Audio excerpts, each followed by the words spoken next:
Die Bayerischen Motorenwerke BMW. The history of BMW is fascinating, vast, and at times tragic. The BMW brand might not have even existed today. Throughout its entire life, it has stood on the brink of collapse and destruction more often than any other car company. In fact, the story of BMW isn't really about cars, it's about people. As it should be, the story begins with one man. His name was Gustav Otto. On January 12, 1883, in Cologne, Germany, a boy was born. And yes, his father was none other than Nikolaus Otto, the man who invented the four-stroke internal combustion engine. You've probably heard of it. Nikolaus Otto founded the world's first factory for producing internal combustion engines. Now imagine the kind of family Gustav Otto was born into. His father was a brilliant engineer, and the whole family was involved in the business. They were obsessed with everything connected to engines and similar technologies. From early childhood, he received a good education. Moreover, his father instilled in him a deep love for mechanics and automobiles. Unfortunately, when Gustav Otto was just 8 years old, his father, Nikolaus Otto, passed away. But despite this loss, the boy turned out to be very talented. He quickly developed a passion for cars and machinery. Naturally, when he got the chance, he began to drive motorcycles, cars, and took part in various races. He even won decent prizes, though nothing extraordinary or legendary, just some prized places. In December 1903, events occurred that the entire world would later know about. In America, the Wright brothers made their 12-second flight, which was even captured on camera. And who knows, if those American brothers hadn't invented the airplane, perhaps 15 years later, there wouldn't have been a First World War. Before that, people only flew gliders, but that was the first powered flight in human history. Naturally, Gustav Otto learned about it, and it shook him to the core. Cars and motorcycles were fascinating, yes, but what he saw awakened something much deeper in him. He was drawn to aviation with all his heart, and the young man began studying the science of flight. It took him about 7 years to master the craft. In 1910, two major events took place in Gustav's life. The first, on April 10th, he received his pilot's license. The second, later that same year, he presented to the public his own biplane, designed and built by himself. Just think about what level this guy was on.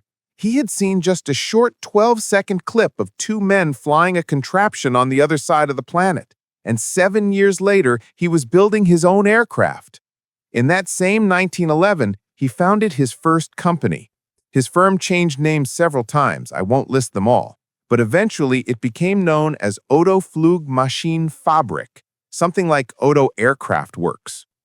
His biplane caused quite a stir at the time. Even the German government took notice. They needed to cultivate engineers who could design airplanes for the military. They approached him and said, well, since you're such a smart and talented guy who makes airplanes, let's cooperate. You'll build aircraft for our Air Force. And of course, he had no real choice. He agreed. Sure, I'm not against it. But Gustav thought he would simply design planes and everything would go smoothly. Unfortunately, as is often the case, great engineers make poor managers, and he had that same problem. Gustav was an inventor at heart. He could work for months at a time, but he couldn't organize production properly. By then, he already had quite a few employees, but his factory didn't operate like a real business. He just kept creating, doing what he loved, but not managing. He spent huge amounts of time and energy developing new ideas and personally participated in nearly every process. As a result, deliveries were delayed and financing suffered. He was constantly short on funds. He couldn't build a proper business model where his planes could be produced, sold, and bring in profit. He wasn't a poor man, and certainly not a fool. He even received an order for 47 aircraft, and eventually he did manage to build and deliver them. But then the war began. Germany suddenly needed far more airplanes. Gustav simply couldn't keep up with government orders. He was given money, yes, but still couldn't meet deadlines. Misunderstandings with the authorities, lack of sleep, constant stress, all that took a toll.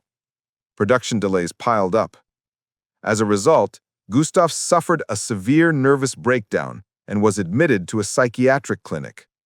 This was in 1915. As you can imagine, the factory was left without its leader, since he had never managed to properly establish its operations.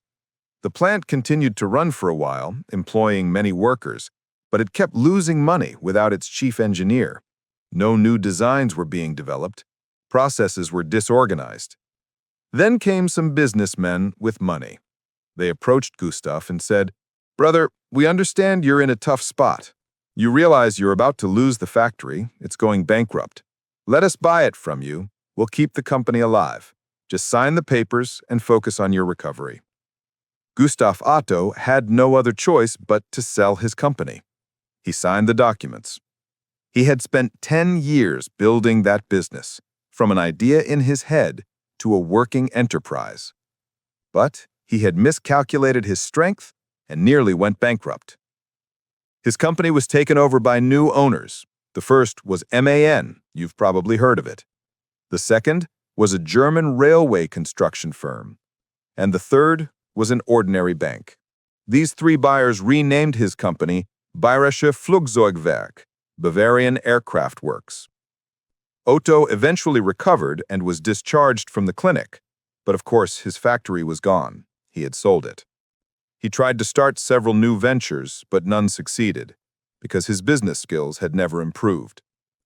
At the age of 43, Gustav Otto shot himself. He was the first founder, the spiritual ancestor of what would later become BMW.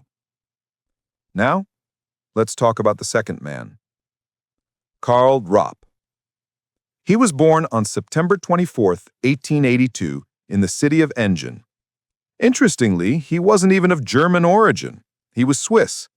At that time, he had come from Switzerland to Germany in search of work, and that's where he stayed. Therefore, in his childhood and youth, there is nothing, absolutely nothing, that could be found on the internet. There is no information about him anywhere, absolutely nothing. Until 1908, it was impossible to find anything about Karl Rapp. And then, in 1908, Karl Rapp appears, who suddenly takes a fairly high position as technical director at the company Zust. This company was founded by an Italian, Robert Zust, who was also Swiss. Perhaps that is exactly why he began to hold such a high position. Well, because they were compatriots there, all that. So, having worked there for literally 2-3 years, he realizes that this company does not match his ambitions. The company was small, made relatively few cars, and there was no career growth, so he resigns and turns his attention to the company Daimler. And what do we have here? One of the founders of BMW begins his career at Mercedes.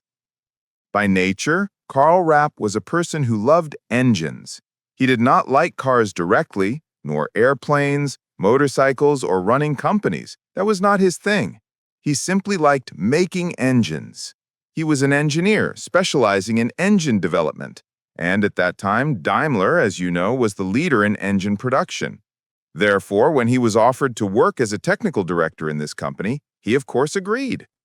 He went to work at Mercedes, but in fact he worked there for a very short time, literally.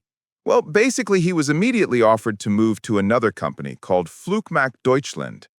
This was a company that produced airplanes. Moreover, it did not develop them, but rather manufactured them. It was just an assembly company. At that time in Germany, there was a fairly widespread airplane called Tubi. In German, it means pigeon. This airplane was well known and in demand, so it was produced in several factories. Previously, if you were an enterprising person, you could open your own factory and assemble other people's designs, because developers and engineers usually lacked production capacity, and all of this needed to be produced in large batches. Therefore, if you could assemble anything there and make money. The company Flugmacht Deutschland assembled that very Tubi airplane. They did not like assembling someone else's airplane. They decided to develop something of their own and created an engineering department. And now they invite Karl Rapp. In other words, Karl Rapp returned to BMW again, but through a back door, because he was a leading engineer in a large company, Daimler, and he clearly knew how to develop good engines. The future BMW told him, "Listen, Carl, come to us. We are now opening a department that will focus on engine production. We will develop our own airplane and you will lead this department. You will be able to produce excellent engines there." And he agreed. He returned to BMW. Well, they offered him a higher salary, but not by much. But nevertheless, one had to move somehow, not stay in the same place all the time. However, here is the catch. Flugmacht Deutschland went bankrupt literally a year after Carl moved to this future BMW. Approximately a year after his arrival, he was a smart guy. He developed an engine in that year with which he even went to perform at the Berlin Festival and received an award. But unfortunately, this did not save the company, the future BMW. It was practically bankrupt. Naturally, Karl Rapp was upset, because now it was unlikely that Daimler would take him back, since another person had already been sitting in the Mercedes chair for a whole year. And Karl Rapp had a brilliant idea. If this company was on the brink of bankruptcy, and he had already worked there for a whole year, he knew very well all these engines, the people who worked there, how the machines worked. Then after the near bankruptcy, the factories and all the machines would remain at a very good price. And he proposed to buy Flugwerk Deutschland at auction. But the truth was, he had no money. Where to get the money? Karl Rapp had worked for several years at Daimler, and before that he had worked at another company, so he had an acquaintance, a wealthy acquaintance. He looked for an investor from whom he could borrow money. With this money, he planned to buy the small factory Flugwerk Deutschland. And what do you think? Did such a person appear? His name was Julius Auspitz. This person believed in Karl Rapp. Karl Rapp was overjoyed because now he was his own boss. He could do whatever he wanted and planned to change the whole world. All of this happened at the very end of 1913. 1914 came and the First World War began. Karl Rapp again used his authority. He talked to the right people, and, to everyone's surprise, a very small, newly founded company received a huge government order to produce airplanes. Let me remind you, Karl Rapp was quite a good engineer, designer, and engine developer, but he did not understand airplanes and aviation at all. Therefore, he had to quickly learn from scratch all the basics of aviation in order to develop his own new airplanes, while simultaneously making his engine, which he thought would change the whole world. Well, what can I say? Everything ended quite predictably. This man wanted to make money on a government contract. He wanted to make powerful airplanes there and simultaneously invent a wonderful engine. However, he practically did nothing. The government was disappointed in him and sharply reduced funding. Karl Rapp found himself in an unpleasant situation. A lot of time and effort had been spent on development, but funding was sharply reduced, and he decided to make some product to earn at least a little money so that the company could survive. He came up with this idea.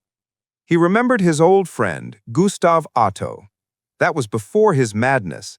At that time, Otto owned an airplane manufacturing factory. Karl Rapp came to him and said, "Listen, buddy, great. I offer you my wonderful engine. You will put it on your airplanes, and we will both make a lot of money." And at that time, for Gustav, it was an excellent offer, because he installed engines from famous manufacturers, but they were expensive. That is, Gustav Otto had airplanes, boxes, wiring, everything. He did not have engines and bought them expensively from other companies. And then his friend came and said, "I have engines, and I will give them to you for free." And thus was born a brand new, excellent airplane with a brand new engine, an engine that did not yet exist in the world. And finally, Karl Rapp changed the world like never before. However, nothing of the sort happened. It was all in his dreams.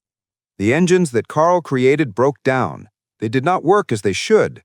But in fact, there is nothing surprising here, because Karl needed to save his company, and he came up with this move, but he did not test his engines. At first, the Austro-Hungarian government was surprised. Why should we buy engines from a small company that had already failed a government contract in Germany? However, Franz was persuasive. This was one of his remarkable skills. He convinced his country to place the order with Karl Rapp.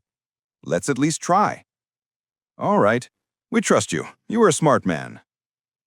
Other German companies were developing engines for Germany's airplanes. They didn't have time to make engines for another country, even if they were friends. But Franz vouched for Karl. He promised that Karl had plenty of time and could quickly make the engines they needed, and not at a high cost. This is truly an amazing story. Austro-Hungary placed an order with Karl's company for 600 engines. 600 engines! Karl was initially overjoyed, then thought, "Oh my God, I won't be able to do this." But he still accepted and agreed. He said, "Oh God, I'll get it done, maybe in 300 years?" Half a year passed, and because the war was ongoing, Austro-Hungary urgently needed these engines. They wanted to check whether Karl was actually developing the engines or not. They could send someone to inspect, but the war made it impossible. There was no internet, no texting, not even phones. So the best option, in their opinion, was to send Franz Josef Popp himself as a messenger to check on Karl's company and report what was happening. Of course, as you already guessed, Franz Josef Popp went to Karl Rapp's company. After 6 months, he asked, "Well, buddy, how's it going? How many engines? 300 already?" And he was stunned. In 6 months, nothing had happened. Not a single engine had been developed or created. Of course, an engine cannot be invented in just 6 months from scratch, but there should have been at least some progress. Drawings, parts, anything. Nothing at all. It was as if Karl had been watching TV series with the money. In 6 months, Karl Rapp had done absolutely nothing. Franz realized that if his friend hadn't done anything, he himself would be in trouble, likely a severe reprimand, perhaps even worse. Franz went to Germany and personally oversaw the engine's development. He visited Karl Rapp's factory and acted as the de facto general director. Karl said, "Listen, this is my company." Franz replied, "No, buddy, you're going to ruin both of us with this nonsense. I'm taking over supervision, you go work." He didn't sit idly as director, but he declared that he would act as the director representing Austria-Hungary. This freed Karl from administrative duties so he could fully focus on engine development. If you think this immediately solved the problem and Karl finally immersed himself in work, you'd be wrong. I don't even fully understand why. Perhaps he lost motivation, or maybe there were other reasons. Engine development proceeded very slowly, and nothing seemed to work. And here, once again, the future of BMW was saved by chance, namely by a man named Max Fritz. Max Fritz was a brilliant German engineer who, around 1916, worked at the Daimler company, Morgenlandschaft. He held the position of technical director, a role he assumed after Karl Rapp left the position in 1911.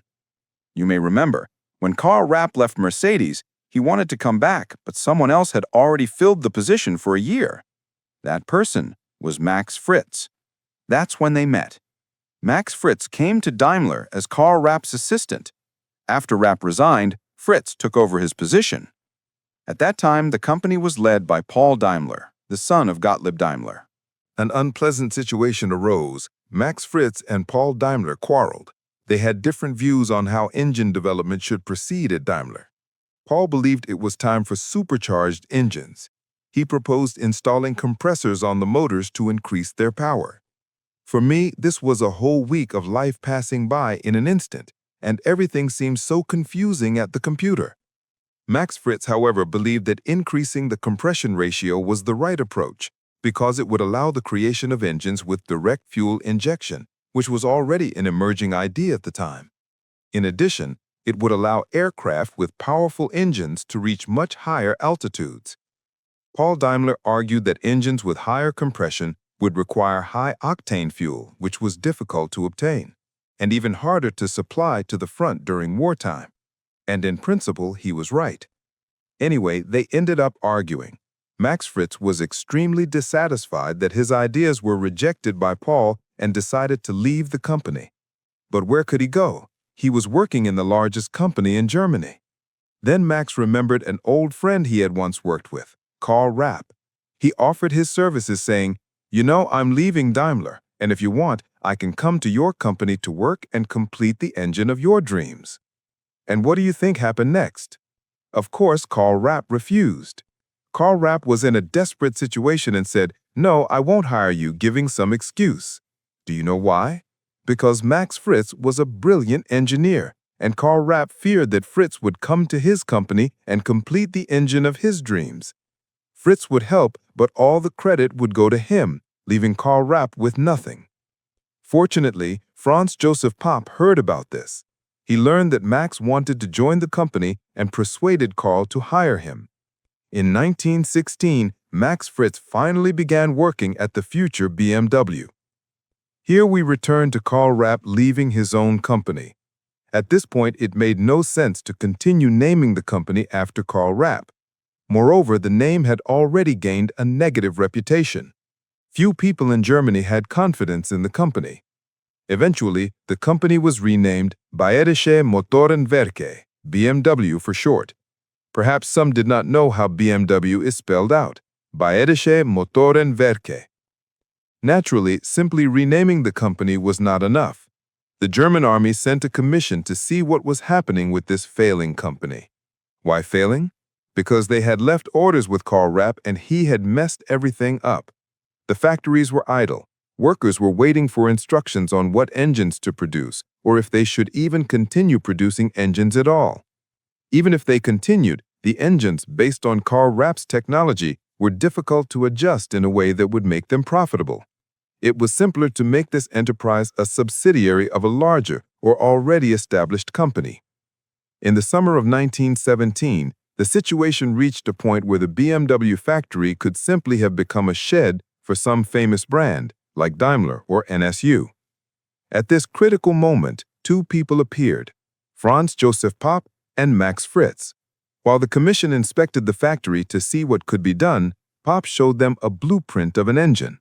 Max Fritz, meanwhile, had managed to improve Karl Rapp's failing engine and proposed a new modification. He increased the compression ratio as he had wanted at Daimler, and also refined the carburetor. According to the blueprints, this engine promised to be groundbreaking. Franz Joseph Popp told the commission, "Let's not produce Daimler or NS engines in our factory, because we have our own engine. Look at what we have designed." The engineers on the commission were astonished. They understood what the engine was capable of, how it worked, and how it could function in practice. They had never seen anything like it before. They were confident it could be realized and agreed to keep the BMW factory independent solely to produce this one engine. This engine would later be known as the BMW 3A. Yes, the legendary, reliable BMW 3A engine, widely used in Germany under the BMW brand. The BMW 3A and 4A engines were installed in a large number of aircraft. They flew faster than their predecessors, were more powerful, and more efficient. In 1927, to jump ahead slightly, 90 aviation records were set, 30 of which were achieved using aircraft with BMW 3A and 4A engines. This was when BMW began gaining worldwide recognition. The engines were so successful that production expanded beyond the BMW factory, including at an external factory, Opel. Yes, BMW engines were also manufactured at Opel. It may seem now that BMW had finally become globally recognizable, and that from this point onward everything would go perfectly for the company. But no, the difficulties were only just beginning. In 1918, the First World War ended. While the end of any war is generally positive for humanity, the end of the First World War was disastrous for BMW. The German army, BMW's main engine customer, no longer required engines. This meant that even with excellent engines, BMW was no longer needed on such a large scale. It is logical to think that the engines could have been repurposed for civilian aviation, and they were to some extent. The engines began being used in civil aircraft. However, the main shareholder was dissatisfied with the drop in engine production.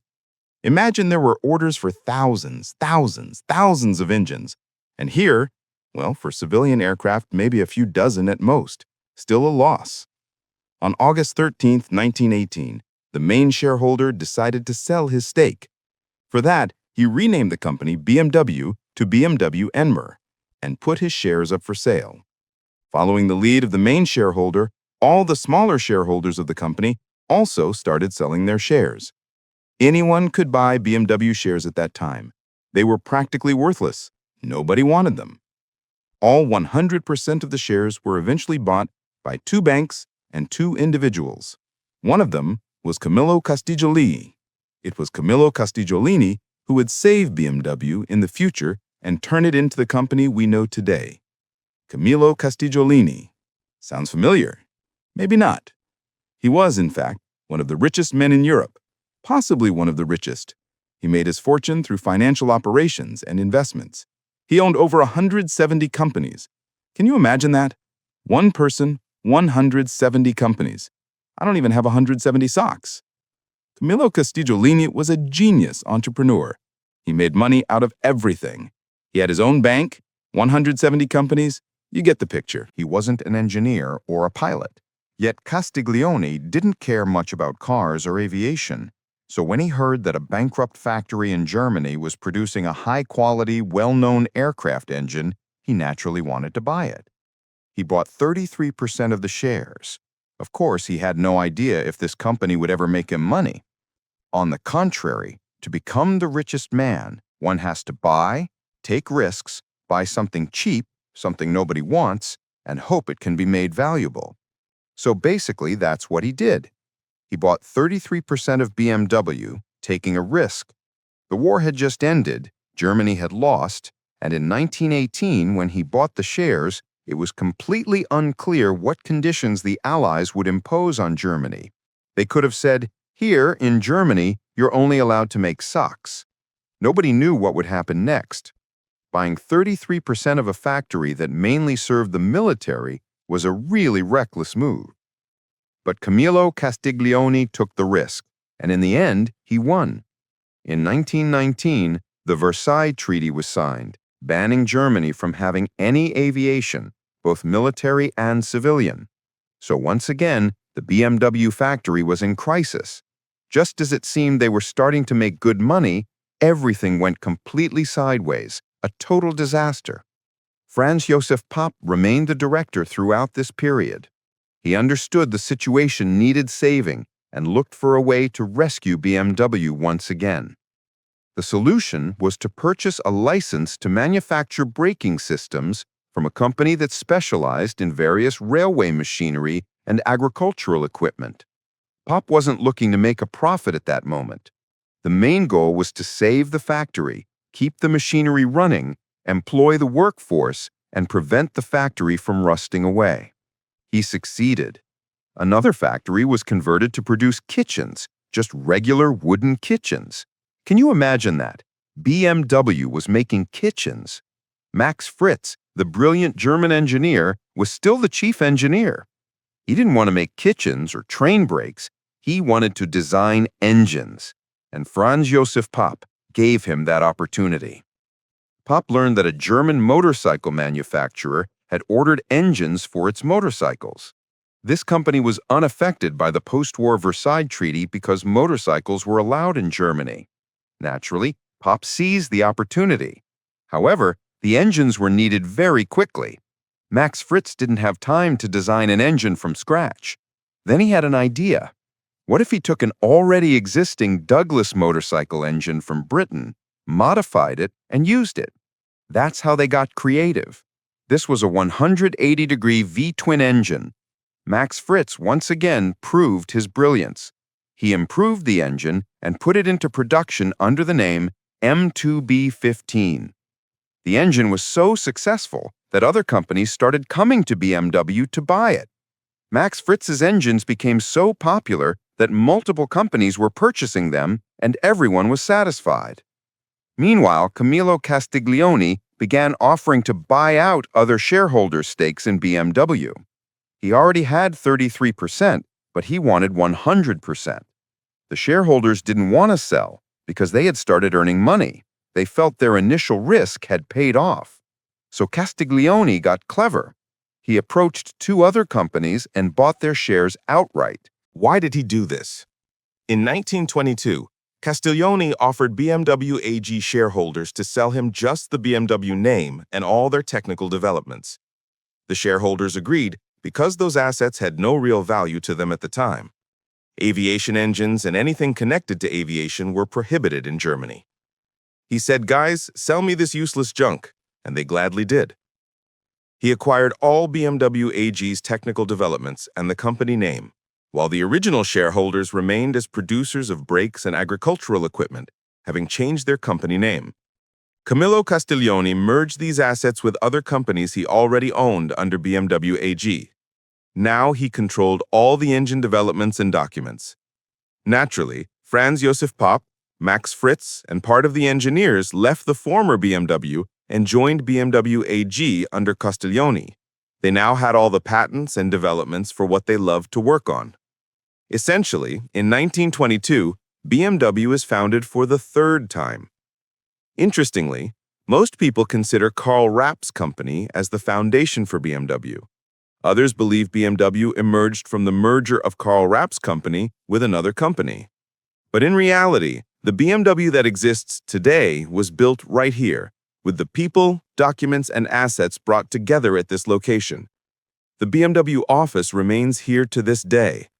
It was not based on Karl Rapp's original company, but rather on the factory that had been producing brakes for trains and even kitchens, originally built by Gustav Otto, 10 years before BMW arrived. So in fact, Gustav Otto is the true founder of BMW. Life for BMW is probably never easy or straightforward. By now you have already heard about 5 people without whom this company could not have survived. In just 4 years of its existence, BMW had been on the brink of collapse several times. Thanks to these 5 individuals, BMW survived. But the real challenges for BMW were only just beginning. Franz Josef Popp stayed in Germany.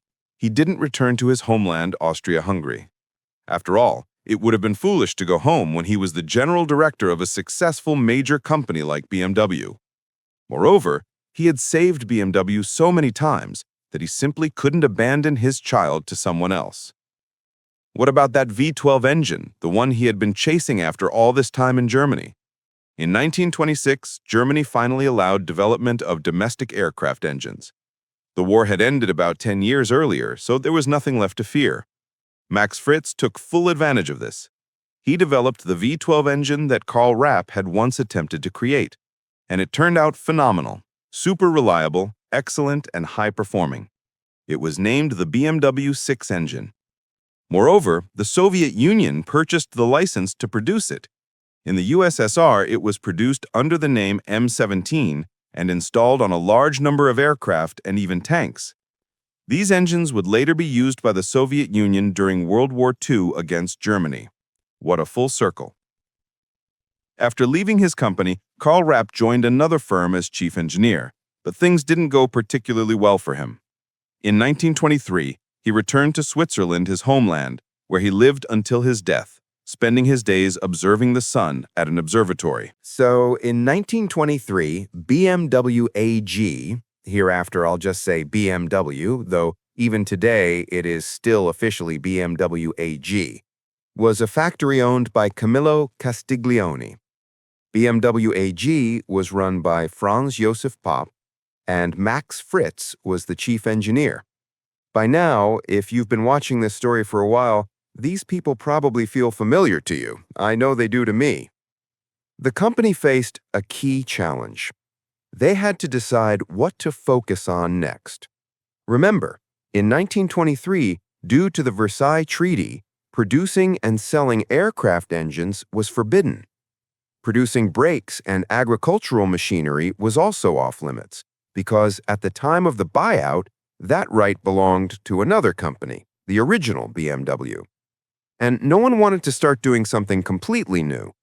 Nobody wanted to continue making kitchens at the BMW factory. So the engineers gathered for a meeting, brainstorming what they could do next. A logical idea came to them. They already had a motor, the Bisch motor, and a motorcycle, the Gauss. They decided to continue producing this motorcycle, especially since the Versailles Treaty didn't forbid it.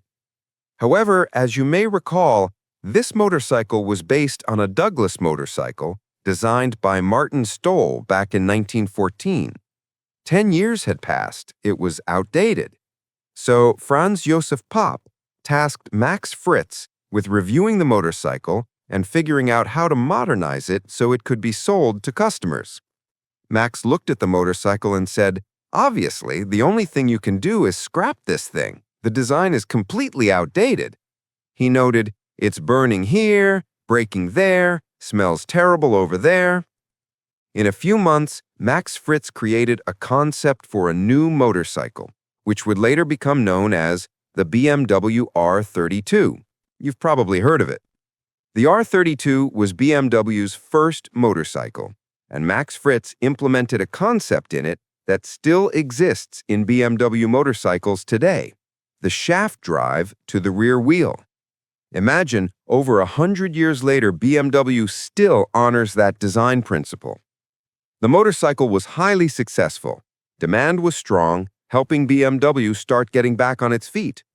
Later, in 1929, a man on an improved version of this motorcycle set a world speed record. In reality, BMW's history has always been about people's desire to be first and set world records, or more bluntly, they just wanted to make money.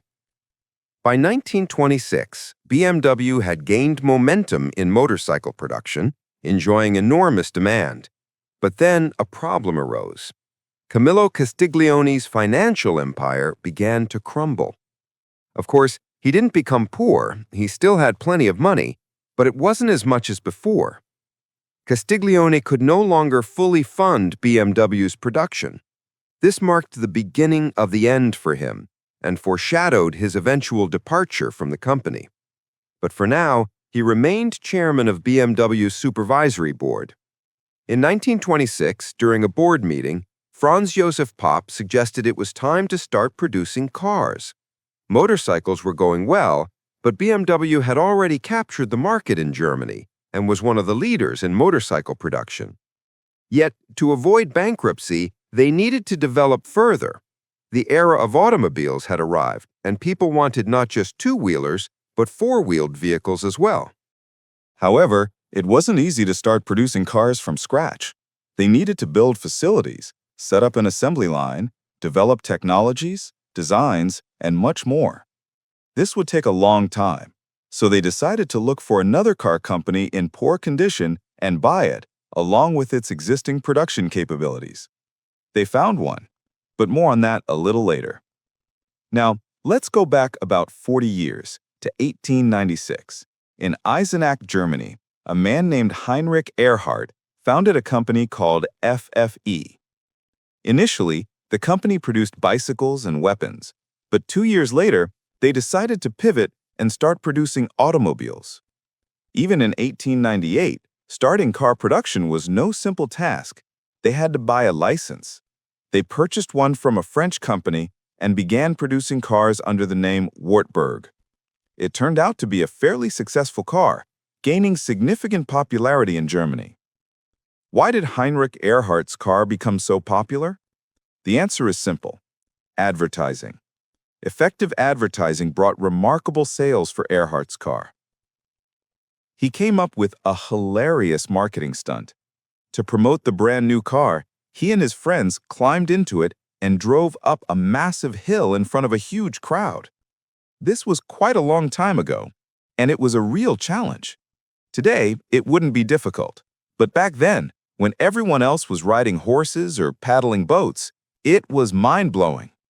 People stood with their mouths wide open and said only one thing: "I want to buy this iron horse." And that's how sales started. People bought just one model from a company that made only one model. Funny as it sounds, if your neighbor bought this cool car, the next neighbor would want it, and soon the entire street had the same car. Basically, not bad, but slightly confusing. The company made a lot of money, way more than they expected. By the early 20th century, it had become one of the largest car manufacturers in all of Germany, employing 1,300 people. Everything seemed great. But Heinrich wasn't the sole founder. There were other shareholders. He owned 30% of the company, and there were already multiple car models. By 1903, Heinrich got into a fight with the other shareholders and said, "Damn it, I'm out. You won't manage without me." And that's exactly what happened. When Heinrich left, the French company that had licensed the car production revoked the license. The company he left quickly started falling apart. Imagine a company with 1,000 employees teetering on the edge of bankruptcy. People didn't know what to do or where to work. Management panicked, and every day brought them closer to collapse. Then a sponsor appeared. He invested in the production of a new model for the company. The car became popular again, allowing the company to survive. For a while. Then World War I broke out. At this point, the company received a sizable government contract, which allowed it to continue producing trucks and weapons for the front. Remember, I mentioned at the very start that they had produced bicycles and weapons. They had never really stopped making weapons. But the war ended, the government stopped placing orders, and the company was again on the brink of collapse. Other businessmen bought it. The new management purchased a license from a British company called Osen to produce the Austin 7. They released their model under the name Dixie 3. It was successful and had the potential to capture the market. However, the parent company ran into financial trouble and could no longer fund Dixie production, even though it was popular. So when money ran out, what do? You don't just go shopping. You go to the bank and ask for another loan. And that's when Camillo Castiglione heard about it. He learned that there was a German car company struggling financially. He approached Franz Josef Popp and said, "Perfect opportunity. Let's buy this company." And he did. As I mentioned at the start, it's important to pay attention. That's how BMW acquired car production for the first time. For another year, BMW continued producing cars under the brand BMW Dixie 3. Then, in 1929, the Dixie name was completely dropped, and BMW released its car under the BMW brand. By 1931, BMW had sold 25,000 cars under its own brand. However, all these cars weren't truly BMW designs. They were licensed designs that had been slightly modified. You couldn't really say BMW had built them from scratch. Only 2 years later, in 1933, BMW released its first entirely self-designed car, the BMW 303. Every component, from the wires to the steering wheel, was BMW's own design. The key feature of this first car was its brand new superclass 6-cylinder engine, the M78, developed entirely by BMW. It had a 1.2-liter displacement and produced 30 horsepower. 30 horsepower from a cast iron block and head. That's important because 4 years later, in 1937, BMW would release the legendary BMW 328. You've probably seen models like this on the streets today, just with some updated badges. The BMW 328's engine was fully made from aluminum block, aluminum head, 6 cylinders, 2 liters, and 79 horsepower. That was the reality 80 years ago. This car won over 100 racing prizes in Germany in 1937. It was a cutting-edge car with a cutting-edge engine. That's why BMW today is such a popular and sought-after brand. It has always been a leader in sales and records. Not the very first, though. Mercedes has historically been ahead. BMW has always been chasing Mercedes, and it will catch up eventually, just not yet. So, what do we have? 15 years ago, BMW was a half-ruined factory that made kitchens. Then it became a leading motorcycle manufacturer and later a car manufacturer. In the early 1930s, BMW didn't even dream of competing with giants like Daimler or Benz. What about Camillo Castiglione? In 1929, due to financial problems, he was forced to sell all his shares in BMW and several German banks led by the Deutsche Bank. So at the time when BMW was growing into a financial and automotive giant, Castiglione's pockets were empty. He returned to Italy and lived there for the rest of his life. He wasn't poor, but he would never be the super wealthy man he once was. Franz Josef Popp and Max Fritz stayed at BMW and continued working successfully. They were essentially the driving force behind BMW's growth. The next important date for BMW is 1939. By then, the company, already a giant by German standards, acquired from Siemens, another German industrial giant, an entire conglomerate of factories. Can you imagine? BMW had grown enough to buy a chunk of a massive company complete with multiple plants, assembly lines, technological developments, employees, labs, the whole package. At that point, BMW became a supergiant in Germany. Not only were they making cars and motorcycles, but also military equipment, airplanes, and aircraft engines. Basically, BMW turned into one of the biggest industrial giants in the country. Naturally, a company this huge couldn't be run by a single CEO anymore. Franz Joseph Popp, the guy who literally built this company with his own hands, they decided to push him out. They wanted to take the company away, but Popp was still pulling the strings, running the company authoritatively, and doing it successfully. He was holding on, tugging all sorts of levers to stay in charge. He didn't want to give up what he had built. If it weren't for him, BMW would have died long ago. Maybe the authorities were scared that Popp would become another insanely powerful and influential figure in Germany, or maybe they already thought he was. He realized it was time to choose, either fight or step aside. BMW was already a giant. It had a supervisory board, an executive board, tons of influential shareholders and representatives who wanted to control the company. But Popp wouldn't let them. When the Third Reich came to power, Franz Joseph Popp just stepped aside and said, "Take it, I'm going my own way." And that's how BMW transformed into a military giant. They started producing aircraft engines, planes, everything. But things weren't smooth. By 1942, after the start of World War II, Popp was officially removed as head of BMW. That meant the second-to-last person who had rescued BMW from the brink of collapse left the company. Only Max Friz remained, but he was an engineer. Engineers don't make executive decisions. Max focused on building aircraft and car engines, nothing more, and he did it well. So in 42, Popp leaves. 3 years later, the war is ending. There's no point in producing aircraft engines anymore. Max Friz leaves too. In 1945, he was the last person from the real pre-war BMW, basically the BMW that existed before 42 or even before 39. Everything after 39? Forget. From 1939 to 1945, BMW alongside Daimler-Benz was the main supplier of aircraft engines for the German army. They produced over 30,000 engines for the front. Imagine the manpower needed to crank out 30,000 engines and other components for military vehicles. BMW simply couldn't keep up. So the beloved BMW you love and admire today, well, they started using concentration camp prisoners. Besides aircraft engines, BMW also supplied motorcycles to the front. In fact, they made 95% of all motorcycles used by the German army. Half of these were the BMW R75. This motorcycle was so good that Soviet engineers secretly bought the predecessor, the BMW R71, and made it into the famous Dnieper motorcycles in the USSR, and later other motorcycles we all probably rode. Even the Americans did something similar. They bought the BMW R71, and Harley-Davidson produced it as the Harley-Davidson X. Some secret stuff going on. Then, as you know, Germany eventually lost World War II and surrendered. Most of the factories were bombed and destroyed. That could have been a huge problem for BMW. But even if your factories are destroyed, you can rebuild, hire engineers, train them, restore production, and BMW could have started making cars again.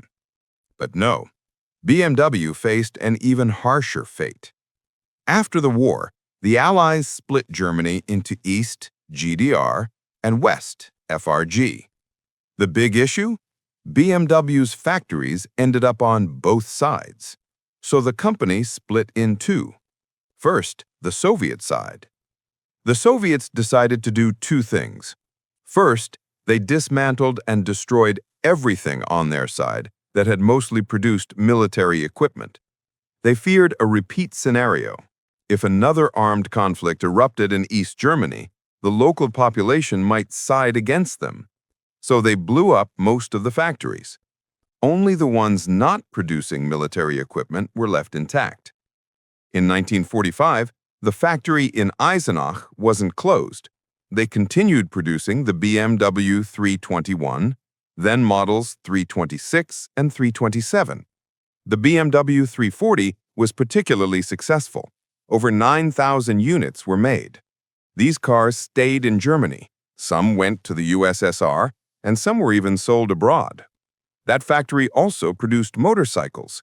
The BMW R35, a very successful model. Between 1945 and 1955, they made over 80,000 motorcycles. In West Germany, things were worse. Most of the factories were on the Soviet side or destroyed. Whatever survived, the Americans took to the USA, rockets, motorcycles, blueprints, and other tech for themselves. In West Germany, car production was prohibited. They could make only motorcycles with engines under 250 cc's. BMW decided to start producing bicycles. Yes, as strange as it may sound, BMW was making only bicycles and nothing else after the end of World War II, along with spoons, forks, and other kitchen utensils. BMW completely converted their factories, which had previously produced rockets, into factories making spoons and forks. It may sound both funny and sad at the same time, but it was fair.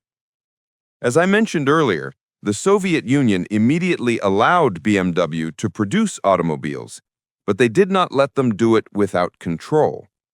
In the territory of the GDR, a company called Otto Welle was created. Its purpose was to control all manufacturers, not just BMW.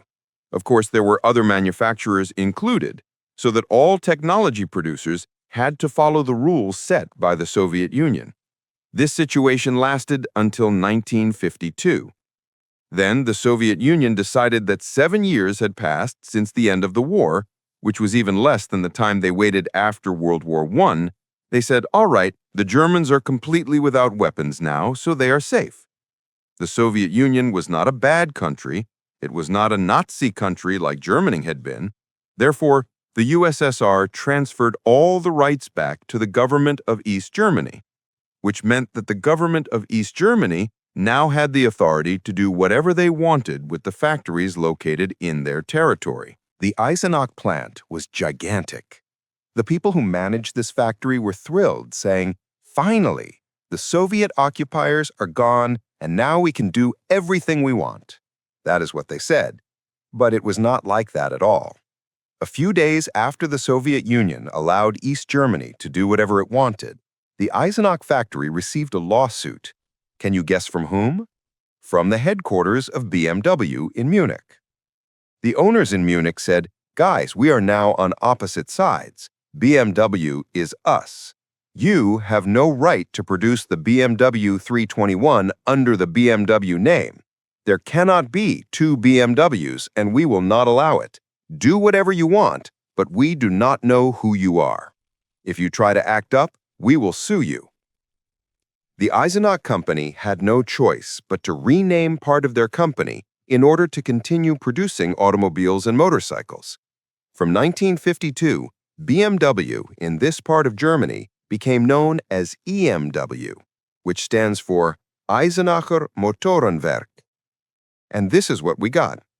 In the world, there existed the BMW 321 and the EMW 321, the BMW 35 motorcycle, and the EMW 35 motorcycle.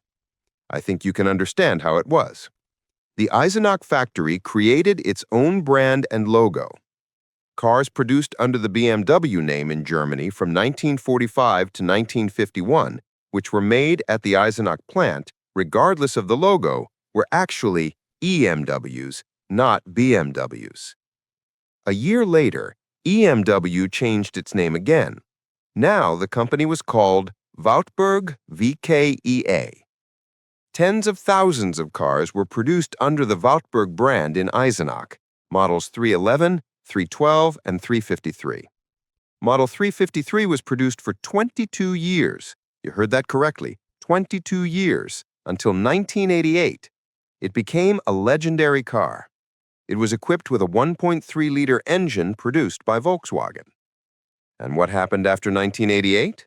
You already know. In October 1990, West Germany and East Germany were reunified under the name of the Federal Republic of Germany. This was the end for the Eisenach automobile factory. During the time it was isolated from West Germany, its technology had advanced significantly. But when these two countries reunited, the Eisenach car immediately lost in competition and the plant was closed. But that was not all. Naturally, when a factory closes, its capacity, production lines, and territory cannot just sit idle. One of the automotive giants located in West Germany decided to buy it. And that company was not BMW, it was Opel. From that moment until today, the Eisenach plant produces Opel vehicles. That is the story. Actually, it turns out that the cars that were once produced and called BMW are now called Opel. I do not know where they went, in which direction, or why they deviated so far from the original path, or why Opel cars today are what we all know in terms of quality. Just to remind you, in 1896, the Eisenach factory was initially planned as a factory for producing weapons and bicycles, but fate took everything in a completely different direction. Let us return to 1945, but now in the territory of West Germany, where the Allies banned production of any kind of machinery except motorcycles up to 250 cc's. The ban was initially set for 3 years, meaning production could resume in 1948. During this time, as you remember, BMW produced bicycles as well as spoons, forks, and other kitchenware. Finally, the year 1948 arrived. Everyone was eagerly waiting for this year. Every company in Germany needed to somehow recover, rebuild their production, and do it as quickly as possible, because competition was about to surge, and whoever was first would gain the advantage. However, BMW found itself in the most difficult situation among all the existing factories at that time. Why? Because, for example, Volkswagen simply restarted production of its pre-war Volkswagen Beetle, which enjoyed great demand. Mercedes was slightly less fortunate than Volkswagen, but still much better off than BMW. They had one very important factory intact, even though 70% of Mercedes' facilities were destroyed. It had also suffered a lot similar to BMW, but Mercedes had one very important factory, the former Benz plant. Trucks were produced there, and just imagine how much had to be transported across Europe in the post-war period. Germany also needed trucks. Therefore, Mercedes restarted production very quickly, and their trucks sold like hotcakes. The demand was enormous. Opel was also not doing badly because it belonged to General Motors. The Americans funded their German subsidiary and helped Opel recover fairly quickly after the war because, well, that is another story. But only BMW had no one to help them. BMW was left with completely destroyed factories, totally ruined down to the foundation. They had produced only military equipment for many years, which was now banned. Even 3 years later, BMW was still producing spoons and forks. But that was the bare minimum, and it was really a sad situation. So, in 1948, 3 years after the end of the war, BMW engineers developed a modest motorcycle, which was called the BMW R24. The engine had a displacement of 247 cc's, it was single-cylinder, and it was something on which BMW could at least earn money and survive. In other words, they did not produce anything over 250 cc's, just as the restrictions demanded. The motorcycle turned out to be excellent. This production allowed BMW not to completely collapse, not to go bankrupt, and most importantly, not to be taken over by other companies that were waiting at the door, mouths open, ready to pounce. If BMW had not produced this single motorcycle, another company would have bought it. And which company? Yes, it could have been Benz, Mercedes-Benz, Daimler-Benz, whoever. It would have been over. BMW would have ceased to exist. Once again, we see how BMW managed to survive. Survive? I don't know how they did it when the company was already in ashes, lying there with nothing, their clothes burned up, but somehow they stood up again on their knees, then on their feet, and rose higher than all others. I don't know exactly how it happened, but if someone made a film about BMW, every minute there would be a new person appearing to save the company from bankruptcy. This is truly an amazing company. It is the most fascinating company of all that has ever existed on our planet, and in fact, this is exactly the case. I understand that you may ask, why not just take the pre-war blueprints and start producing cars like in East Germany? The thing is, in that part of Germany, the factories were mostly undamaged, so they could simply start producing cars immediately. But here in West Germany, production had to be rebuilt completely from scratch. And even that was impossible for another reason. After the war, a British company called Bristol Airplane, which had produced aircraft during World War II, realized that the war was over and there would be no demand for their planes in the near future. They wanted to convert one of their factories to produce automobiles. To do this, the British company sent a commission to Germany to inspect the ruins of the factories, check out the existing designs, and perhaps copy some of the work. Using the blueprints they found, they planned to create their own car and sell it. So the British came to Germany, rummaged through the factory ruins, examined important documents on how to make cars, but they didn't find much. They spoke with BMW engineers and realized that during the war, German engineers had learned to produce technology much better than the engineers in Britain.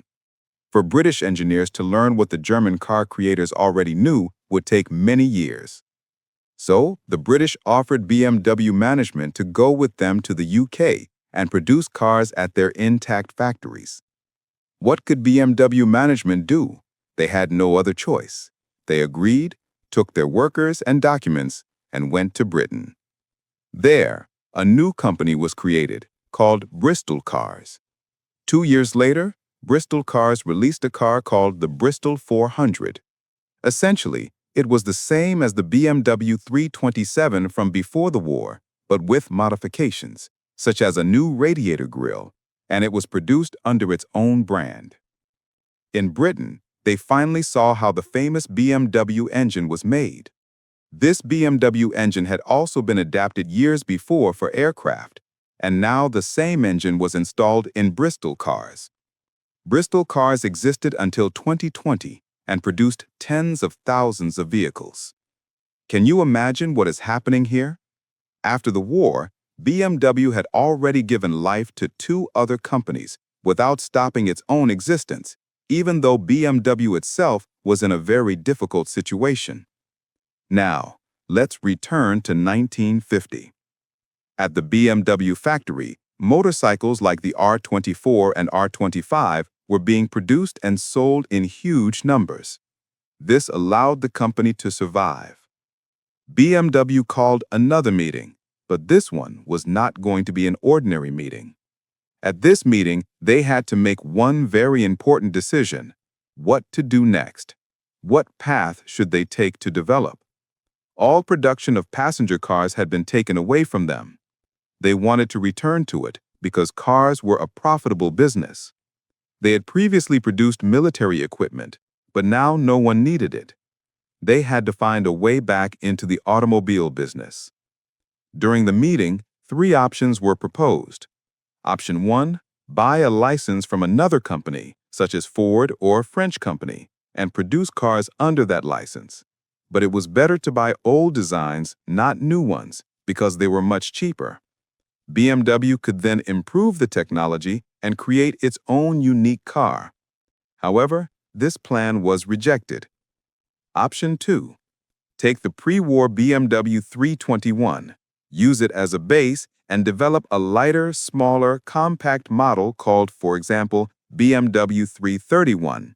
Then produce it and become wealthy. But the board also rejected this idea. Option 3, produce expensive premium BMW cars. After all, BMW had already produced such models before, and they were in demand. While other car companies would likely produce cheap cars, no one was producing premium models. BMW could be the only company in that market segment. The proposal was to take pre-war technology, refine it, and produce very expensive high-end BMW cars. BMW already had its own brand name and license, so there was no need to buy a license from anyone else. The BMW name was already well known, and people would buy whatever the company produced. BMW chose the third option: produce a small number of very expensive cars, competing in the high-end luxury segment. By doing so, they could earn more money per car and ensure the survival of the company. They developed their first post-war car called the BMW 501. Why 501? Because it was released in 1951. The BMW 501 had several revolutionary and very unusual design decisions.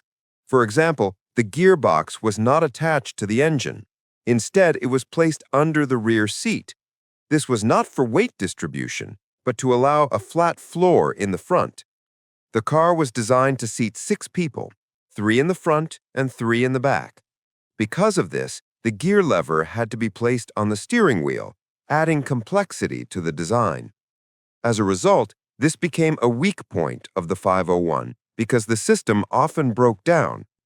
But that is not the main point.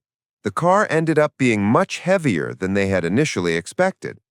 The weight of the passenger car exceeded 1.5 tons. The engine installed was the same pre-war M78 engine. It was a slightly modified engine, yes, but still, it was basically unnecessary junk. It was not needed by anyone. Even for cheaper cars, it was already unnecessary.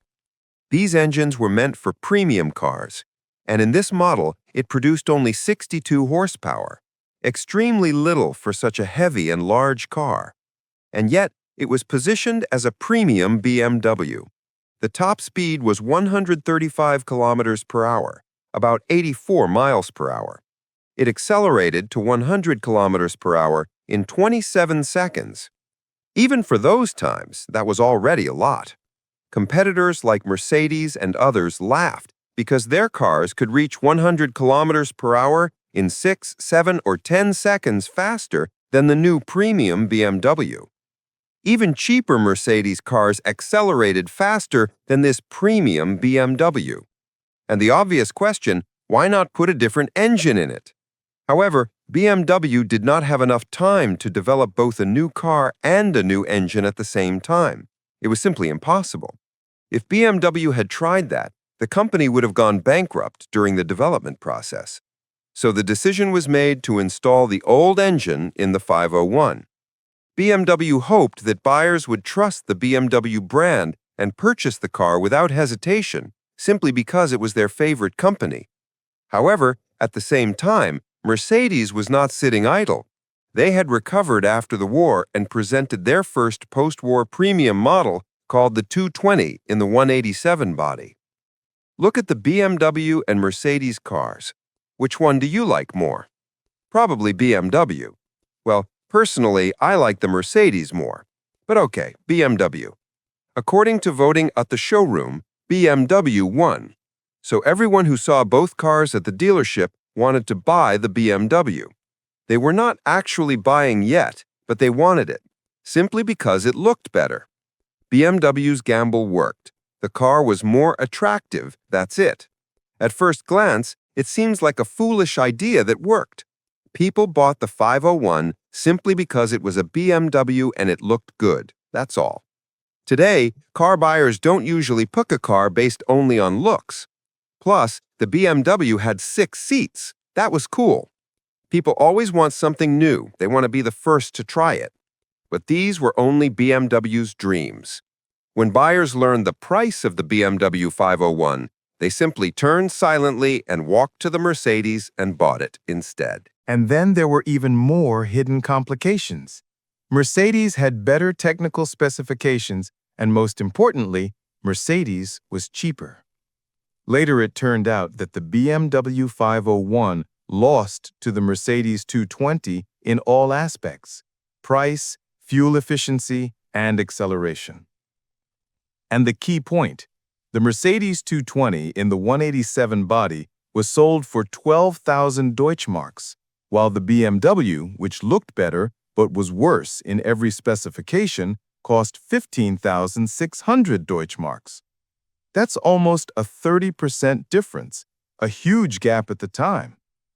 Still, there were BMW fans who were willing to buy a BMW even if it was technically inferior just for the design. People did buy the BMW 501 as well, but not as much as the BMW office hoped. And there was another unpleasant surprise for BMW fans. By the time the 220 was shown at the auto show, Mercedes had already set up production and was ready to sell it within a few months. People could place orders and receive their cars a few months later. That was actually very good, considering everything was destroyed after World War II. But BMW, at the time of the showcase, had nothing. This was their only car. just a single chassis, nothing else. BMW failed to meet the promised delivery timeline of 6 months. Mercedes said 2 months, BMW said 6 months, but in reality, delivery took a year and a half. So someone saw the car and was told, "You'll get it in 6 months," but it only arrived a year and a half later. This was the main reason the 501 failed. Technical specifications were no longer important. BMW was rushing to deliver the car to buyers as quickly as possible. They even ordered bodies from another company, produced in one place, shipped to another, and assembled day and night because they had no stamping machines, no presses, absolutely nothing. It's very strange that BMW chose the third option at that time, to produce ultra-premium cars without thinking carefully about production timelines. It was just a total failure. If Josef Papp, a hypothetical strict manager, had been there, he would have lined everyone up and punished them harshly for this. But he was fired from BMW, so they avoided such strict measures. In the end, everyone went and bought the Mercedes. In 1952, the head of BMW became a man who had previously set up production in Britain and returned to Germany. He designed a V8 engine, which was installed in another BMW model, called the 502. The engine turned out to be incredible because it was entirely made of aluminum. This was the world's first V8 made entirely of aluminum, a rare case when BMW did something truly world-first and ingenious, something that had never existed before. In 1954, the engine was presented to the public, and again, the same effect. Everyone loved it. Car buyers understood its value. It was impressive. The 502 was an evolution of the 501, with an improved gearbox and an amazing new engine. The car now had a new engine and cost even more, 17,800 Deutschmarks. Meanwhile, Mercedes cost 5,000 Deutschmarks less. No matter how fast or powerful the BMW was, the price difference was the key factor. Perhaps in the future, when Germany's citizens were financially more stable, people could afford the extra BMW price. But at that time, many were struggling and buyers were coming hungry and hoping to buy a car. That's how it was. The BMW 501 sold 2,000 units. The next model, the BMW 502, sold only 190 units in 1 year. A complete disaster. Mercedes sold more, of course, but even their numbers were modest. Both companies didn't even recoup production costs for these post-war premium cars. Both made the wrong strategic choices. But lessons were learned. BMW management was in shock. It was their last chance. One chance to get the strategy right, and they had failed. Now, the situation was even worse than before the 501 and 502. And yes, I know what you're thinking. Where did BMW get the money to produce these first two premium models? BMW continued producing motorcycles. They never gave up on their two-wheelers, and they sold very well. Do you know why? Because they were affordable. That was the core of the right strategy. But BMW did the opposite. Why? I'll explain later. It all makes sense in context. Instead of producing affordable cars, they began making premium ones. This was a mistake. BMW considered buying a license from another manufacturer to produce cars under license. They turned their attention to a company called ISO. This company made only one car model. And no, it's even hard to call it a car. It was just a disaster. A nightmare car for its time and probably beyond. BMW bought the license because it was cheap. No one cared about this car, neither other manufacturers nor buyers. But BMW, confident as always, thought they were smarter than everyone else. They bought the cheap license, planning to transform this dreadful car into something amazing. And do you know what happened? BMW completely redesigned the car. It looked similar on the outside, but in reality, there wasn't a single part from the Italian original in the BMW version. BMW even planned to sell spare parts for their new car and make money that way too. From the very beginning, BMW had already embedded into their company philosophy that their cars would be high quality, desirable, beautiful, and yet they would break occasionally and spare parts would be expensive. That's how they would become rich. And as you can see, this principle has barely changed since then. Strangely enough, this awful car became popular. I don't know why, I don't know how, but BMW made the right bet, apparently. People bought it. BMW even released a few more models and were thrilled. They thought, wow, we're smart. We're the smartest. This allowed BMW to continue operating. The money for motorcycles and sales of this new box on wheels went toward producing otherwise useless, expensive BMW models. I won't list them all, it would take too long, but examples include the 503, 505, 507, and it wasn't random. These models were all based on the 501. Over 13 years, BMW sold a total of 24,000 cars built on that same platform. That seems like a lot, but it's actually very little. To compare, over the same 13 years, Mercedes sold 580,000 cars. So that's 24,000 versus 580,000. Low sales had a serious impact on BMW's overall business, leading to cuts and other issues. But back then, nowadays these BMW models, like the 500 series, are highly valued. Today, there aren't many of them left in the world because Mercedes cars sold alongside them were far more numerous, almost 600,000 units. BMW's production was much smaller, so these cars now fetch millions. This is a fascinating example of an economic spiral. In any case, BMW was able to profit from these models, but only half a century later. Even so, BMW had no choice but to borrow other companies' car designs. They had to survive at any cost. Because BMW, well, they had been through war. They had fought, they had killed. Shame wasn't part of it. Survival came first. Here's a photo of various cars. One of them is BMW, the other, well, the company doesn't matter. This other car was produced 2 years before BMW released its model. BMW even admitted, yes, they had borrowed it. The situation for BMW was truly dire. At that time, BMW was considered a company run by incompetent executives. Bad managers, poor engineers, terrible decision-making. Buyers turned away from BMW, choosing Mercedes and other brands. What should BMW do? Previously, things had been bad. Horrible decisions, improvisations, theft, war, everything had been tried. Now they needed to pull themselves together. They convened a meeting to make a final decision. All shareholders were present, even those with only a tiny fraction of stock. The company's fate was at stake. Bankruptcy seemed the most logical solution. Franz Josef Popp was no longer there. He had died in 1954. Some shareholders suggested selling the company to Daimler-Benz to at least remain involved in car production and get a small return. Typically, everyone cared only about their own pockets and comfort. Mercedes had always dreamed of destroying BMW. It was their long-standing competitor. Although earlier they hadn't considered BMW a real threat, they had only heard of it in passing. Eventually, they realized BMW was a serious player. Finally, BMW came to the point where it might have to sell itself to Mercedes for a pittance, a real gift for Mercedes. After all, BMW had previously acquired struggling companies, so this would have been in character. The meeting lasted for hours, full of shouting and angry cursing. Many shareholders did not want to sell. Better bankruptcy than selling to Mercedes, they said. Then the decision was made, to sell to Mercedes. But at the last moment, a man stood up and shouted, "Stop, stop, stop!"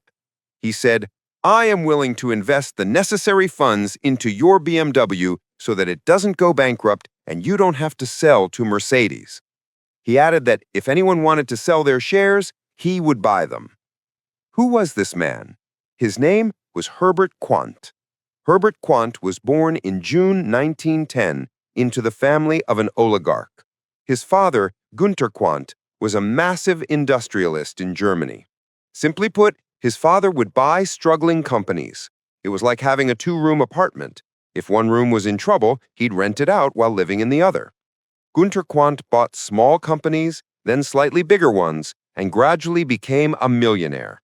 He made enough money that even his children, grandchildren, and great-grandchildren could live off it without working. There was a lot of money involved, but Herbert's father really enjoyed that kind of business. It thrilled him, and Herbert himself liked it too. In other words, Herbert was born into a family of millionaires and was a millennial millionaire himself. By the time Herbert was born, his father's company was already enormous. He owned several dozen companies, so Herbert's life was essentially predetermined from birth. Like all children of oligarchs, he was expected to be a decent human being. No drinking, no sniffing, no nonsense. Basically, to be the kind of person his parents could be proud of. And he managed to do it. He learned how to manage and multiply money. He could take a pile of money, turn it into a bigger pile, and then take those two piles and turn them into 4. In that sense, there were no questions about his abilities. By the time he was 30, the one who stood up and said, "Stop, I'm buying BMW," he already held a director position at a battery factory company, which would later become known as Varta. Herbert proved to be an excellent manager. Everywhere he worked in a leadership role, the companies grew and made good profits. In 1954, Herbert's father passed away. Herbert and his brother inherited all the companies, including 30% of BMW shares and 10% of Daimler-Benz shares. Everything that happened with BMW in the 1950s occurred right before Herbert's eyes. When the BMW shareholders meeting took place in 1959, discussing what to do next, Herbert was present and voted as well. Here's a key detail. 10% of Daimler-Benz shares earned him more money than 30% of the unprofitable BMW. Let me repeat. He had 10% of Mercedes shares, and they brought in more income than 30% of failing BMW. Logically, Herbert should have sided with Mercedes because it was more profitable. There was no sense in continuing to feed the corpse called BMW. Yet Herbert saved BMW. Why? Because he loved cars. He truly loved them. He never had a controlling stake in a large car company, so for many years he stayed with BMW, holding 30% of shares, but not being highly visible publicly. Let's repeat. He had 30% of shares, but he dreamed of owning a huge empire. First, however, the empire had to be built. He watched the empire rise and then collapse. This was the critical moment, the lowest point, when the purchase had to happen. The moment of risk came. Buy or don't buy. He took the risk. Just seconds before signing the contract, he stood up and said, "Stop. I am buying your corpse, the corpse of BMW." Previously, Herbert approached other shareholders at Mercedes and proposed, "Guys, let's grab a beer. Let me buy enough shares to reach 51% and I'll be in charge." They laughed and said, "Go to your BMW.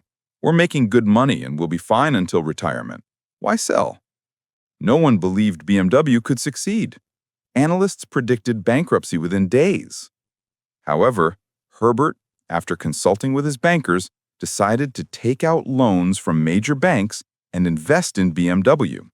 First to buy all the shares and then to develop the company further. He didn't have the money himself, so he took out bank loans. Everyone thought Herbert was crazy. All the money his father had earned over decades, gone. Was he insane? But he wasn't acting without reason. Herbert knew something the other shareholders didn't. BMW had been developing a revolutionary new model for a year and a half. It was called the BMW 700. Because he loved cars and paid attention to details, he knew more than the other shareholders. This knowledge allowed him to make that legendary declaration. At the end of 1959, the BMW 700 appeared in Frankfurt. The 700 was a revolutionary, budget-friendly model. It looked good, was simple inside, just a steering wheel, pedals, and a seat. It drove. That was all people needed at the time, affordable mobility. BMW had learned from its mistakes over the years and was on the brink of releasing its best car yet. They almost made it. The corpse of BMW was dragged to the finish line by Herbert Quandt. If Mercedes had bought BMW at that moment, the 700 would have been released under Mercedes, and we would never have known that BMW developed it. Most likely, they would have hidden it, and I think Herbert knew this too. The BMW 700 became a huge success. 2 weeks after its presentation, BMW received 24,000 orders for the model, before production even began. This surpassed the total sales of the 500 series and all other BMW models over 13 years. In just 2 weeks, they sold more than in 13 years. Those shareholders who sold their BMW shares cheaply were probably standing in line at a pharmacy for sedatives. With the loans Herbert took from the banks, production of the 700 began. The model was simple, stylish, cheap, and economical. Everything people needed. A convertible and coupe versions were made as well. Every variant sold extremely well. On the streets at the time, you could see BMW 700s everywhere, standard, slightly modified, with or without roofs. Even if there had been three-wheelers, people would have bought them. Over 6 years, 190,000 units of the 700 were sold, a staggering number for BMW. During this time, BMW continued to successfully sell motorcycles. The 700 also restored trust in the brand.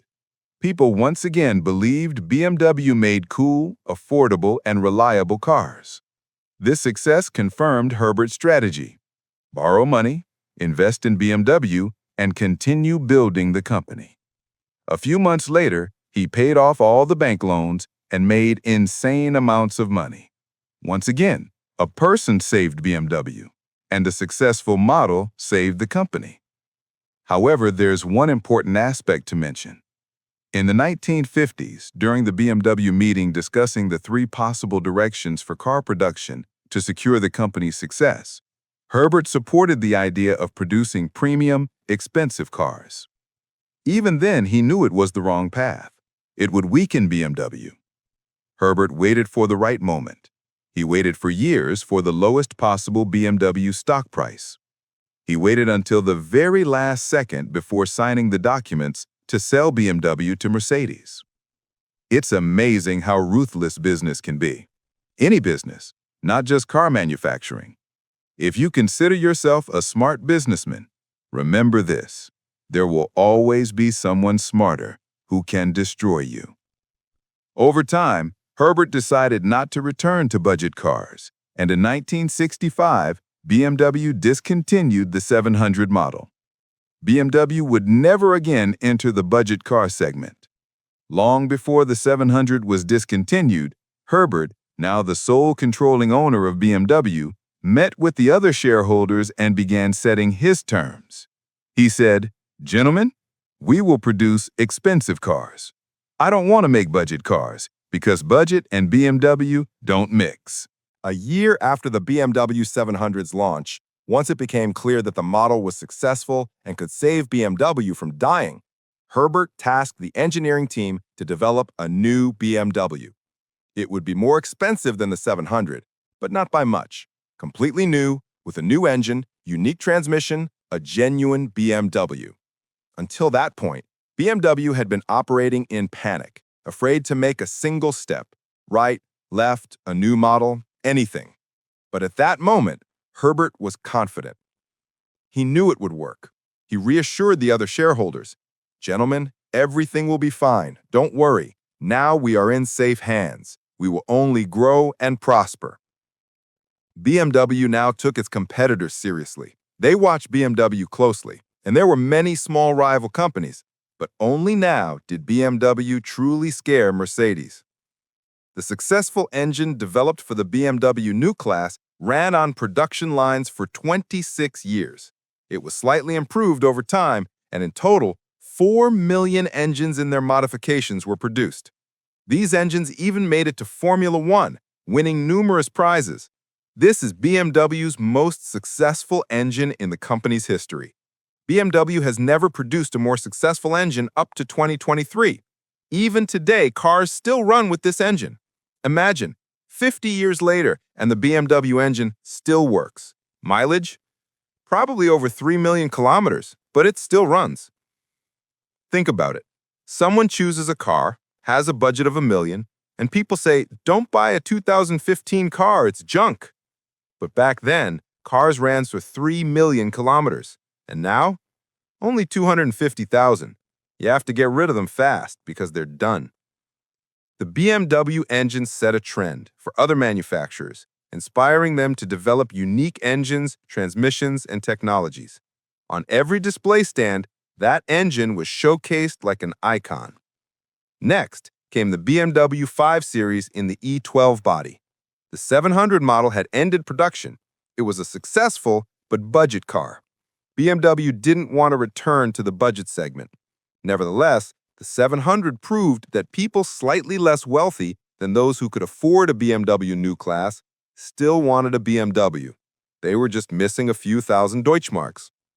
BMW tasked the engineering team to create a smaller version of the new class, essentially a downsized, simpler, and slightly less equipped car, but still a BMW. This allowed people to buy their own BMW new class for slightly less money. They removed doors, simplified features, and in 1966, the BMW 1602 was introduced. Later, it was renamed 1602 and eventually simply 02. The 02 series sold 500,000 units, then 600,000, even 700,000. In total, 840,000 units were sold over 9 years, almost 1 million cars, from a company that had been on the brink of non-existence multiple times. Incredible. The model was popular, competed in many motorsports events, and then BMW introduced the 3 Series. BMW forced Mercedes to finally enter this price segment, the D-Class, which they had never previously produced. This segment includes cars like Toyota Camry. Did BMW catch up to Mercedes? Not yet. Mercedes was selling millions of cars at the time, while BMW was celebrating 840,000. Mercedes was a completely different level, a leader for 100 years. BMW would catch up eventually, but much later. Mercedes is an excellent brand, but its history isn't as thrilling as BMW's. BMW is a company that has gone bankrupt several times and was saved in the last seconds. It's a company that deserves a movie, even a series. I'm sure it will happen. For me, BMW has the most interesting automotive biography. But there's always one but. I would never buy a BMW. I knew this story even before the original video on the Ildar Auto Selection channel. I will never buy a BMW. Never. Even if I had the money. When a BMW drives past me, I don't even want it nearby. It's BMW. Not because some idiot doesn't use turn signals, but simply because it's a BMW. And that's why I would never buy this car. I knew this story even before Ildar released his video. When he told it, he did it brilliantly, wonderfully, magnificently, perfectly. I got goosebumps. Honestly, I had tears in my eyes. I thought, I need to make a video about this on my own channel. Even without editing, I decided it had to be on my channel. Even if the channel dies, maybe it already has, just like BMW almost did multiple times, I'm going to do it. While telling the story of BMW, I didn't touch other aspects like World War II, Hitler, and Herbert Quandt, who saved the company. Herbert was an amazing businessman. He really was. He helped BMW survive. This deserves respect. It really does. But there's another side to this story. A dark, rotten, stinky, creeping side. Let's talk about it. It's now 2023. The Quandt family is the wealthiest family in Germany.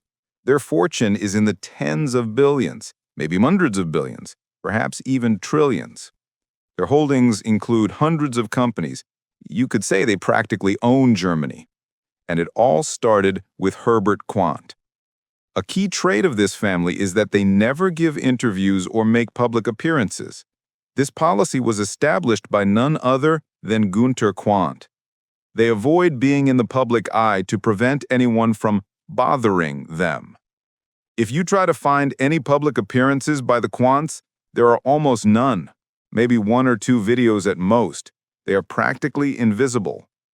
Their silence is not only a company policy, but also a safety measure. Here's why. In the early 2000s, German journalists conducted an investigation. Dozens of reporters examined countless secret documents and uncovered shocking information. They couldn't believe what they were finding. They revealed to the public what this family was really like. Let's start with Günther Quandt, the founder. He was an excellent businessman, able to make money on literally anything. During inflation, he got richer while people starved. He constantly increased his wealth through smart investments and policies. If you look at him purely as a businessman, there's a lot to learn. If you want to succeed, get rich, or at least try, his methods are instructive.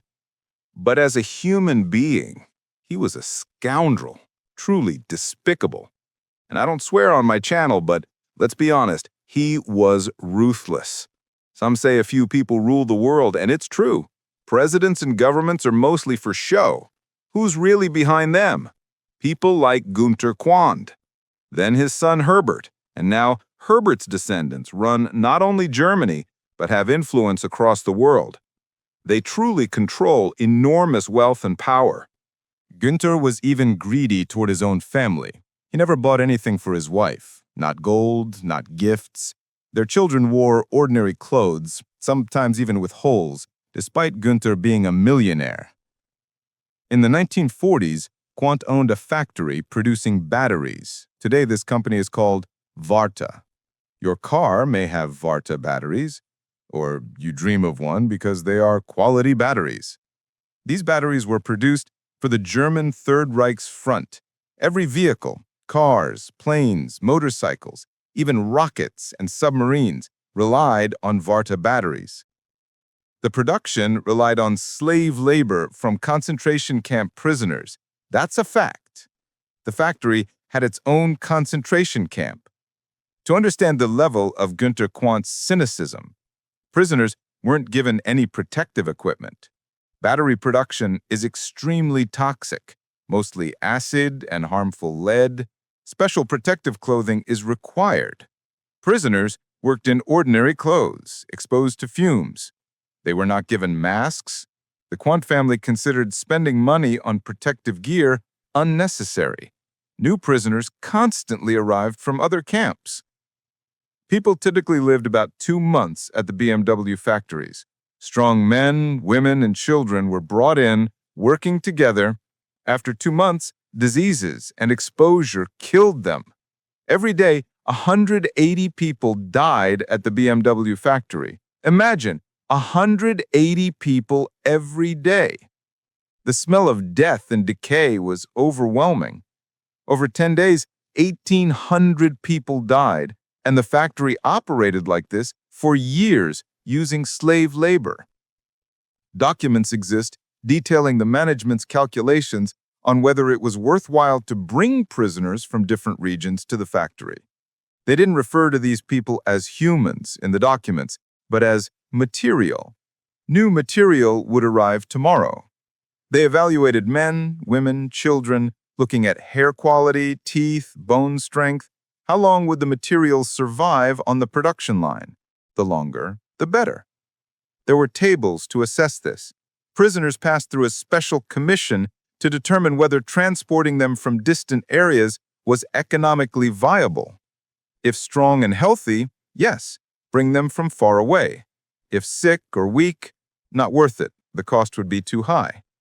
After all, the company was a millionaire. It couldn't afford to spend even a few extra cents. If BMW had spent those extra cents recklessly, the company would have gone bankrupt much earlier. Those cents were literally more valuable than human life. That's how meticulous and demanding the Quandts were about their work. No wonder they say German quality. Günther was the ultimate authority. He knew everything. More than that, he personally devised the system to evaluate the material, the human workforce. Besides this, Günter Quandt amassed an enormous fortune during the war. He made his wealth primarily from battery production, and on top of that, he supplied uniforms for soldiers. He bought factories for clothing production. You understand? He was already insanely wealthy, so rich that he could practically live without using toilet paper, but he still wanted more. He wanted it all. Günther was closely allied with Hitler and shared his views. His wife left him and married Joseph Goebbels. Who is Goebbels? Hitler's advisor. Günther advised Goebbels, if you don't want your 6 children to suffer in the event Germany loses the war, to put it carefully, you need to make arrangements so they won't live to face it. And indeed, when Germany lost, Goebbels ended the lives of his children, his wife, and himself. Hitler followed suit. But Günther did not kill his children or himself when Soviet troops entered Berlin. And you know what? That was brilliant. Just sheer audacity, a man of enormous skill. After Germany's capitulation, the Allied forces began punishing high-ranking Nazi figures, but children were spared. Günther Quandt, the man who orchestrated the destruction of health and lives on his battery production lines, who was a close friend of Hitler, escaped completely unscathed. Everyone else was hanged or shot, yet Günther was untouched. On May 22, 1945, just 13 days after Germany surrendered, his battery factory continued production, despite the lingering stench of human death. Günther remained the CEO and continued to earn money. A trial was held. He was judged for causing the deaths of thousands, tens of thousands of people. But Günther, being very rich, bribed all the right people. How much is a conscience worth for those whose relatives died just months or days before and who now defend a killer? That's plain corruption. It existed then, exists now, and will exist forever. Günther, one of the main industrialists who fueled Germany's war effort, escaped all punishment. The court even ruled that he was a victim, not a supporter, of Germany, and treated him with sympathy, as if he deserved money. That's how it went. After the war, he continued to make millions. Even if he arguably helped set the war in motion just to make money, he survived the loss, stayed wealthy, and profited. A genius businessman. You might think, well, okay, Günther Quandt, Herbert's father, was a monster, but Herbert isn't responsible for his father's actions. Wrong.